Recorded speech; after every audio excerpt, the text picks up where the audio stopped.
시청자 여러분 안녕하십니까. 아침의 매일경제입니다. 오늘 조간신문에 실려있는 사진과 만평을 먼저 보겠습니다. 폭염에 전력 수급 이상 없나 연일 폭염이 이어지고 있습니다. 이에 맞춰서 전력 수요 문제와 관련해서 탈원전이 맞는 것인지 아닌지와 관련된 정치권의 논란도 더 뜨거워지고 있습니다. 중국 도심 한복판에 들어선 108m 폭포다라고 하는데요. 중국 구이저우성 구이양시 도심 한복판에 108m 높이의 인공 폭포가 새로 생겨났습니다. 지상에 있는 물을 대형 펌프를 통해서 끌어올린 뒤에 이렇게 흘러내려 보내는 것인데 또 하나의 명물이 됐다라고 지역 주민들이 환영하는 목소리도 있고요.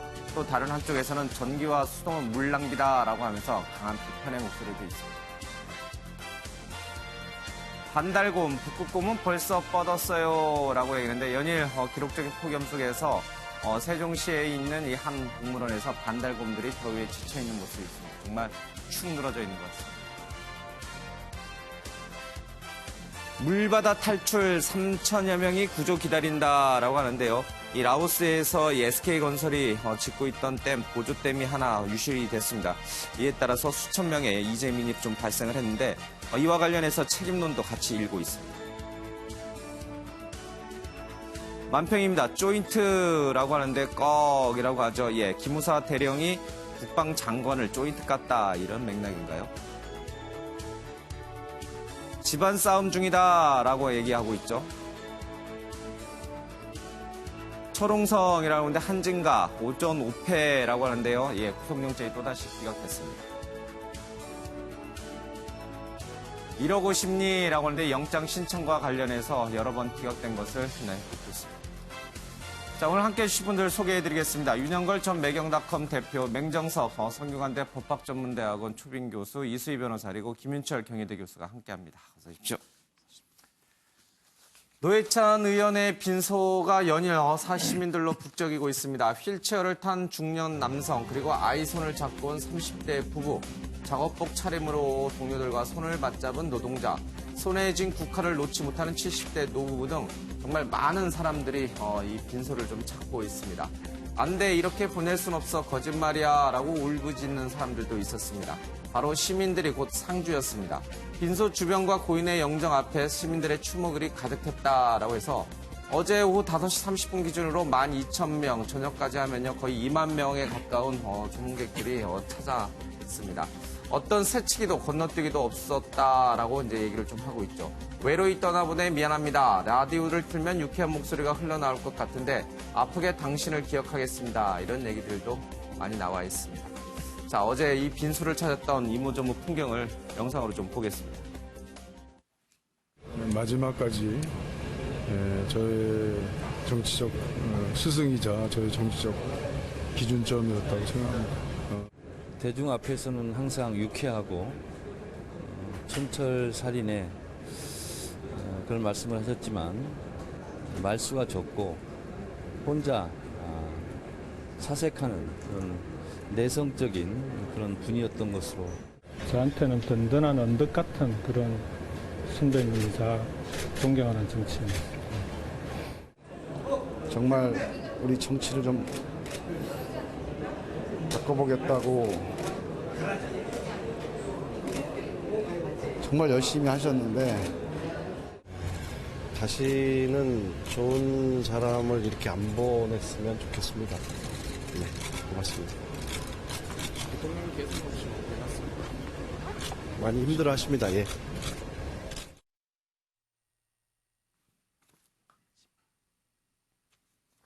윤 대표님, 참 많은 사람들이 빈소를 찾는 것 같습니다. 여야 정치권 말할 것도 없이요. 이 열풍의 이유는 뭐라고 보십니까? 저는 그 고인이 그만큼 삶이 진솔한 삶을 사는 게 저렇게 2만여 명이 옛날에 김수환 추기경 돌아가실 때 명동성당에 줄 쓴 거 그만큼은 안 되지만 2만여 명이 자발적으로 줄 서고 또 채찍이나 소란도 없고 저렇게 추모, 시민들이 자발적으로 추모하는 거는 첫 번째는 균형적인 사고가 중요하지 않은가 싶어요. 우리나라는 지금 너무 한쪽으로 몰린 게 분파 이런 게 많은데 이분은 상당히 객관적인 균형적인 사고를 많이 했어요. 주한미군 철수도 큰일 난다고 얘기하셨고 우리나라 최저임금제에 대해서도 최저임금이 많이 오르는 게 문제가 아니라 고용정책, 노동정책하고 같이 엇물려서 대책이 나와야 되는데 최저임금만 가니까 문제가 됐다. 예. 그러면서 미용사가 우리나라 60만 명이 되는데 미용사 다 먹여 살리려면은 그 전 우리나라 여성들이 이틀에 한 번씩 미장원 가서 해야지 살 정도로 우리나라 자영업이 너무 30% 가면 좀 포하다. 그래서 고용, 일자리 뭐 이런 걸 강조할 정도로 균형적인 사고를 강조한 게 가장 큰 어떻게 보면 핵심이고 또 하나는 그 솔직하고 담백하고 강남 좌파들이 행동하고 말하고 다르잖아요. 이분은 진솔하게 그 삶을 살면서 그 자기가 손해보는 삶, 자기가 솔직하고 유머를 또 표시했죠. 노심초사당이라고 그랬잖아요. 심상정 의원하고 자기가 노시니까 노시하고 초선의원 4명이라 노심초사당이라고 할 정도로 유머와 페이소스와 해학을 곁들여서 표현했다는 거. 그리고 또 하나는 외로운 길을 갔다는 거죠. 옛날에 진보 운동한 사람들이 YS 밑으로도 가고 DJ 밑으로도 가고 어디인가 소속에 들어가서 편한 삶을 살 수 있었는데 혼자 진보 정당을 계속 만들고 하는 게 누구 지원을 제대로 받았겠어요. 이번에 아마 죽음을 선택한 원인도 너무 외로움 선택하다 보니까 약간 투명성을 강조하다 보니까 4천만 원이 그만큼 큰 짐이 된 거 아니냐 뭐 이런 생각이 좀 듭니다. 하지만은 우리가 꼭 염두에 둘 거는 이 죽음을 미화할 수는 없다. 이분이 노회찬 의원이 지금까지 살아서서 잘못된 정치 개혁이나 이걸 정치 자금법 이런 거를 본인이 진솔하게 사과하고 좀 고치려는 노력을 좀 더 하셨으면 조금 우리가 좀 우리한테도 좀 아쉬움이 보내는 국민들도 아쉬움이 덜 할 텐데 그런 미완의 개혁으로 그친 게 두고두고 지문으로 남는 거죠. 예. 진보의 파수꾼이라 불렸고요. 또 이 사회적 약자를 대변하는 정치인이었습니다. 정치 개혁을 위해서도 헌신했던 분이고 말씀하신 것처럼 거대 정당에 들어가지 않고 자신의 소신껏 진보 정당에 남아서 끝까지 정치를 했던 그런 분들이 굉장히 많은 사람들의 공감을 좀 얻는 것 같아요. 뒤늦게 좀 이런 업적 평가 이런 것에 대해서 아쉬워하는 시민들도 많이 있는 것 같습니다. 진작에 이 노회찬 의원의 진가를 좀 알고 평가해 줬어야 하는데 이렇게 후회하시는 분들도 있고요. 그렇죠. 이제 노회찬 의원의 그 죽음을 맞이한 모든 국민들의 마음이 이거야말로 만시지탄. 정말 이렇게 귀하고 이렇게 정말 안타까운 일이 있을까 이런 생각들이. 어제 저도 이제 2시경쯤에 이제 조문을 갔습니다. 근데 그 세브란스 병원에 이제 하얀 겨울눈이 내린 것처럼 그 이제 인상을 받았는데 마침 가니까 백교환 선생님께서 그 시간대에 조문하고 계셨고 마침 신문을 보니까 저 왜 그랬어 이 사람아 이 표현을 이제 저하고 목도를 했거든요. 근데 앞자리에는 70대의 어머님 또 뒷자리에는 초등학생의 어머님 손을 잡고 이렇게 왔더라고요. 방금 윤영걸 대표께서 마지막 대목 돈 문제에 대해서 좀 치열하게 함께 다투고 논의하고 이런 것들을 만들어가는 용기를 발휘하지 왜 자살을 택했냐 이렇게 했을 때 저도 그 심정에 대해서는 조금 안타까움이 있습니다. 하지만 오죽했으면은 이런 선택을 했을까? 그러니까 진보라고 하는 가치의 최고의 그 어떤 장점이자 결점은 이 도덕성이거든요. 근데 도덕성이 무너져 내리면은 설당이 없는 거죠. 그러니까 농사로 말하면은 터전이 없는 거예요. 그럴 때 택할 수 유일한 길. 물론 결과 깊이는 약간 다릅니다만은 노무현 대통령께서 자택이 아닌 부엉이 바위로 올라가실 때의 그 고뇌의 심정이 토막토막 묻어나는 시간들이었거든요. 저는 이 대목에서 정치자금법에 대해서 어저께 우리 김관영 바른미래당 대표가 제안을 했습니다마는 속히 이것만큼은 미국식처럼 들어오는 입구는 늘리고 과정은 투명하게 결과 출구는 엄격하게 이러한 좀 제도적인 개선이 좀 필요하다고 봅니다. 여러 가지 이제 의미를 좀 상징하고 있고요. 또 노회찬 의원이 떠나면서 남기고 한 많은 숙제들도 있습니다. 그 가운데 하나도 그런 부분도 정치자금법 개정 문제도 좀 있겠죠. 노회찬 의원을 평소에 머리를 좀 이발을 해줬던 분이 있습니다. 이분의 얘기를 좀 잠깐 들어보겠습니다. 그러니까 다른 사람하고는 좀 다르죠. 각별한 좀 막연한 사이. 내 아들 결혼식에도 일부러 참석했다고 울산에 있다가 올라와가지고 참석하고 내려가고. 그 사람은 노회찬 같은 사람이 300명 중에서 100명 있어야 돼요. 사람이 완전히 깨끗하고 참 깨끗한 사람이야. 에? 그 사람 돈도 없어. 무조건 좋은 사람이야. 뭐가 남을 것도 없이 상당히 인간다운 인간이야, 사람이. 그렇게 정직하게 돈도 없이 살아간 사람이 어딨어, 국회의원이. 약간 좀 분통이 터져요, 섭섭한 게 아니라. 안 죽어도 될 일인데, 왜 죽어? 하고 다 별거 아니야, 잘 될 거야 하더니. 20년간 노회찬 의원의 이제 머리를 다듬어 왔던 이발사 얘기인데 사실 저렇게 평범한 시민들까지도 이렇게 세세하게 신경을 썼던 어찌 보면 굉장히 이웃 같은 좋은 정치인이었다라는 느낌이 좀 드네요. 그러니까 이 보면 지금 노회찬 전 의원에 대한 이런 그 추모 그 열기를 보면서 우리나라 분들이 이제 바라는 정치인상이 능력이 출중한 이런 사람보다는 이제 공감과 또 소통 그리고 나와 같은 어떤 비슷한 처지에서의 고민도 같이 했던 그런 정치인에 대해서 굉장히 이제 그 호감을 보인다는 걸 저는 좀 확인을 했고 또 하나는 이렇게 진보 진영에 대해서는 언제나 이제 저런 그 뭐 돈을 받았다 이렇게 되면은 뭐 위선적이다 이중적이다 그러면서 대단히 이제 배신감 배반감에서 나오는 그 비난이 큰데 노회찬 전 의원은 이것이 이제 뭐 이렇게 비극적 결말로 간 것도 있겠지만 그거보다는 우선 실망은 했지만 배신감을 느낄 정도의 상황으로는 보지 않은 것 같아요. 그 여론이 그러다 보니까 또 이렇게 이제 왜 그런데 죽음을 택했느냐 이런 안타까움이 또 여기에 더 열기에 더 그 이유 중에 하나인 것 같은데 그렇다고 해서 그러니까 지금 이제 정의당의 후원금이나 당비가 급증한다고 하는데 저렇게 해결을 해야지 정치자금법을 풀어줄 일인가? 그거는 좀 외려 좀 그 근본적인 해결책은 그러니까 뭐라 그럴까요? 더 부정의 위험이 더 크기 때문에 그래서 이걸 가지고 뭐 정치자금법 개선해야 된다는 그런 의견은 저는 좀 우려스럽다는 생각이 듭니다. 뭐 그 부분은 조금 잠시 뒤에 더 이제 좀 살펴보겠습니다. 임종석 비서실장, 문 대통령도 많이 힘들어하신다 이런 얘기를 하고 있습니다. 조국 민정수석, 임종석 실장, 정우영 국가안보실장, 뭐 장하성 정책실장까지 청와대의 이 핵심 간부들이 모두 다 이제 빈소를 찾아갔습니다. 대통령이 가면 안 되나요? 이렇게 많이 힘들어하신다는 얘기가 있으니까. 뭐 특정 정당 국회의원이라서 좀 오해의 소지가 있나요?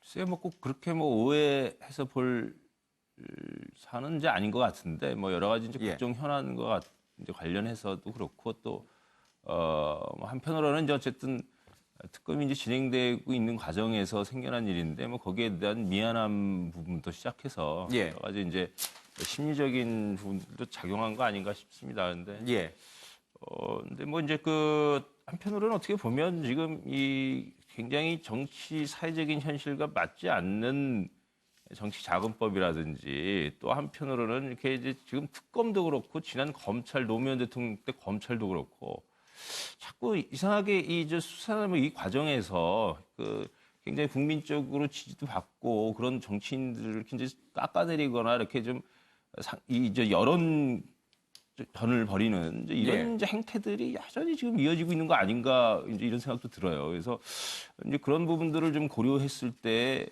사실은 뭐 지금 이 대통령이나 뭐 또 상당히 이제 가서 이렇게 조문을 할 그런 부분도 있는 거죠. 뭐 그 현실에 맞지 않는 정치자금법이나 이런 여러 가지 특검대 등등의 이런 좀 바람직하지 못한 이제 수사 관행이라든지 여론전이라든지 이런 이제 두 대표적인 희생자가 이제 노무현 대통령하고 이제 지금 노회찬 의원이라고 볼 수 있는데 그런 의미에서 보면은 정치개혁의 큰 과제 부분도 또한 이제 대통령으로서 이제 좀 갖고 나가야 하고 이제 그런 부분도 있고 또 한편으로 이제 뭐 국회장이기 때문에요. 이제 내일 뭐 연결식도 있고 그런데 뭐 국회 방문이나 뭐 이런 부분도 아마 좀 검토하고 있지 않을까 싶습니다. 근데 뭐 이제 특정 병원에 이제 장례식장에 찾아가는 것보다는 이제 국회나 이런 연결식장에 이제 가는 그 부분이 더 맞겠다라고 하는 뭐 그런 검토도 있지 않은가 싶어서 이제 아직 안 가고 있다 이렇게 이제 안 가시고 있다고 보여지는데요. 근데 이제 뭐 지금 또 한편으로는 그 특검 부분 수사도 말씀을 드렸지만 그 정치자금법과 관련해서 우리가 좀 살펴봐야 할 부분이 뭐냐면요. 이것도 역시 정치자금법 관련된 부분입니다만 지금 너무 거대 정당 구조로 이 국고보조금 등등을 독점하는 구조로 되어 있거든요.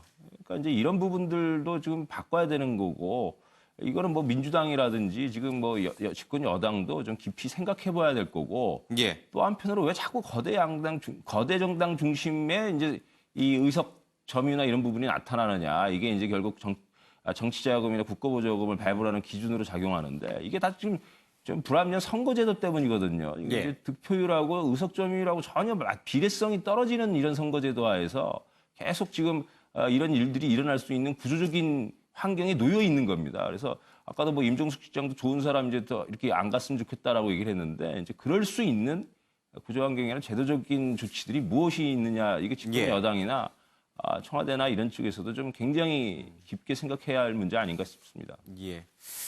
자, 여러 가지를 좀 숙제를 우리에게 던져주는 일인 것 같습니다.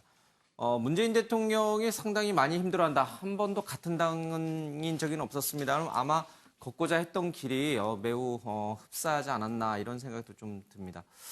노회찬 의원의 빈소를 찾은 또 다른 인물이 있습니다. 김경수 경남도지사인데 존경하던 분을 잃었다라고 얘기를 하죠. 개인 꼭 와봐야 할 것 같아 왔다. 개인적으로 정말 존경하던 분을 잃었고 우리 정치가 바뀔 수 있다는 희망을 주신 분인데 국가적으로도 큰 손실이다. 이런 얘기를 하고 있습니다. 뭐 트위터와 SNS를 통해서 이미 이제 여러 애도하는 그런 마음을 표시했는데 직접 또 찾아왔습니다. 이수희 변호사님, 사실 이 드루킹 특검의 주 목적, 주 수사 대상은 사실 정의당과 노회찬 의원이 아니었거든요. 그렇죠. 불똥이 이상하게 그쪽으로 튀면서 비극적인 결과가 이제 나타나게 됐는데 그렇다면은 사실 김경수 지사가 갖고 있는 이 마음의 짐, 무거움이랄까 이것은 더 한층 클 수밖에 없겠다 이런 생각도 좀 드네요. 그래서 이제 빈소를 찾는 게 뭐 일반 우리 생각하면은 쉽지 않은 결정이었을 것 같은데 가서 이제 뜨거운 눈물을 흘렸다고 하는데요. 그래도 지금 이제 그 보도에 의하면 특검에 드루킹이 USB를 제출을 했다고 그러죠. 그 안에 이제 김경수 지사 측하고의 통화 내용이나 이런 것이 이제 그 들어있는 그 USB가 제출이 됐다고 하는데 저는 그 노회찬 전 의원의 이 뭐 사망은 또 사망대로 뭐 우리가 반성할 부분은 반성해야 되겠지만 드루킹 특검의 역할에 대해서는 그대로 수사가 진행이 돼야 된다고 보고 거기에 대해서 뭐 특검을 흔든다든가 뭐 이 노회찬 전 의원의 이런 죽음으로 인해서 이 본 취지가 훼손되지는 않았으면 좋겠다는 생각이 듭니다. 그리고 한편으로는 드루킹 측이 이제 뭐 정의당 쪽에 이제 지난해 5월에 올린 뭐 심상정, 김종대 커넥션 뭐 이런 그 글을 봐서는